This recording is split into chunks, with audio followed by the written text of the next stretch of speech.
नाशिक पश्चिम मधील मनसेचे उमेदवार दिनकर पाटील यांचा प्रचार जोरदार सुरू आहे। आज दिनकर पाटील यांच्यासाठी मनसे पक्षप्रमुख राज ठाकरे नाशिकमध्ये 2 सभा घेत आहेत। तर राज ठाकरे हे मराठी माणसाचा मानबिंदू आहे आणि त्यांच्या सभेनंतर नक्कीच नाशिक पश्चिम मधील वातावरण बदलेल असा विश्वास ते व्यक्त करताना दिसतात। मला विजय मिळवून देणार असा विश्वास दिनकर पाटील यांनी व्यक्त केला आहे।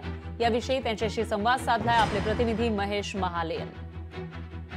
नाशिक पश्चिमचे मनसेचे उमेदवार दिनकर पाटील यांचा प्रचाराचा झंझावात हा संपूर्ण नाशिक पश्चिमच्या विभागामध्ये सुरू आहे। आज त्यांच्यासाठी खरं तर राज ठाकरे या 2 सभा देखील घेणार आहे। त्यातली एक सातपूरला असणार आहे तर दुसरी सिडकोला असणार आहे। खरं तर वाढत्या मतदारांचा उत्स्फूर्त असा प्रतिसाद हा दिनकर पाटील यांना मिळतोय। आपल्यासोबत दिनकर अण्णा पाटील आहे। अण्णा, काय सांगणार? आज खरं तर राज ठाकरे या तुमच्यासाठी सभा घेत आहे, नेमकं कसं वातावरण असणार आहे आणि विजयाची दिशा आपली आता कुठपर्यंत आलेली आहे?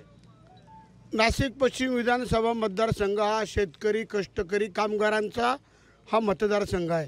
या ठिकाणी नागरिकांना, मतदार बंधू भगिनींना इथं शांतता हवी, गुन्हेगारी नको आहे, गुंडागर्दी नको आहे। महाविकास आघाडीचा उमेदवार जो आहे गुन्हेगारी प्रवृत्तीचा आहे आणि ज्या भाजपच्या उमेदवार आहेत त्यांच्यासुद्धा कार्यकर्ते गुंडागर्दी करून काल दोन्हीही उमेदवारांच्या कार्यकर्त्यांमध्ये राडे झाले आणि लोकांना अतिशय भय निर्माण झालं आणि जनता घाबरलेली। जनतेने ठरवलेलं आहे की या ठिकाणी महाराष्ट्र नवनिर्माण सेनेचा उमेदवार दिनकर पाटील यांनाच निवडून द्यायचा आहे।